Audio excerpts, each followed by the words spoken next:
may proceed with interjections. You have 2 minutes, sir. You may proceed when you're ready. Yes, magandang hapon. Good afternoon po. Siguro first question lang, no? Is it allowed for disbursement to be validly spent and still be disallowed by COA, no? Yung disbursement to be validly spent and still be disallowed by COA for want of documentation. Yung kumbaga, posible ba na nagastos naman ng tama ang pondo pero disallowed pa rin ito ng COA dahil kulang ang mga dokumentong nagpapatibay ng pagkakagastos? Opo. So, posible pala yan. Halimbawa na wala ang resibo, no? Ganon, kaya hindi maipasa ng COA, ibig sabihin automatic na disallowed na ito pag nawala. Pwede pong pakiulit. Halimbawa na wala, ganun ba yung ibig sa pag nawala yung resibo, automatic na madidisallow ng ginastos dahil wala na itong maipapakita, wala nang katibayan. Kung sa pagbabasihan po yung sa joint circular, yung sa disallowance po kasi, yung hindi siya naging compliant with the joint circular. Kaya, Sige lang po. tapos dun po sa sinasabi ninyo na nawala yung resibo, dun po kasi hindi natin ma-check, ma-ascertain kung talagang ginamit ba ito kung sa purpose na yun po without yung receipt na yun. Tapos napansin ko lang din po sa iyong testimony, no?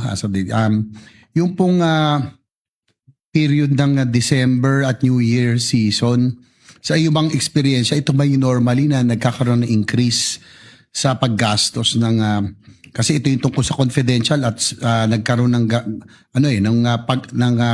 parang pag-spike, no, nung Christmas season na base doon sa iyong presentation.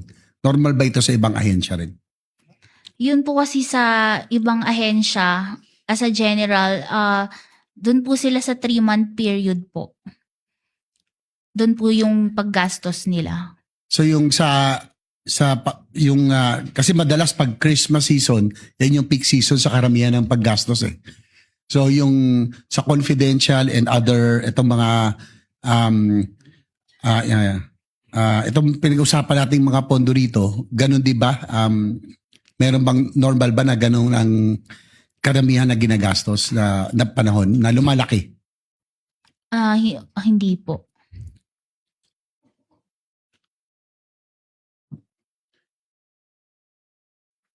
Tapos yung COA nag-issue po ng notice of disallowance. Is it directing the officers, namely, ano pang clarify lang, no? Na ibalik lang yung pera o the personal capacity? Pag nag-issue kayo ng notice of disallowance. Pinapabalik po dun sa mga persons liable po sa transaction. Gaya nga po dun sa ND, yung head of agency, yung SDO. Accountant, and opo. Tapos, yung bang, is it our understanding or correct that at agency, office with confidential funds cannot advance its payment only to members later? Kumbaga, pwede ba yung ganun na i-reimburse na lang kung nauna ng gastusin? Ang reimbursement po, hindi po ito pinapayagan sa joint circular. Hindi po po. So, ito disallowed ka agad. Kasama po sa mga dinasallow nyo. Kung may reimbursement po, opo. Last na po,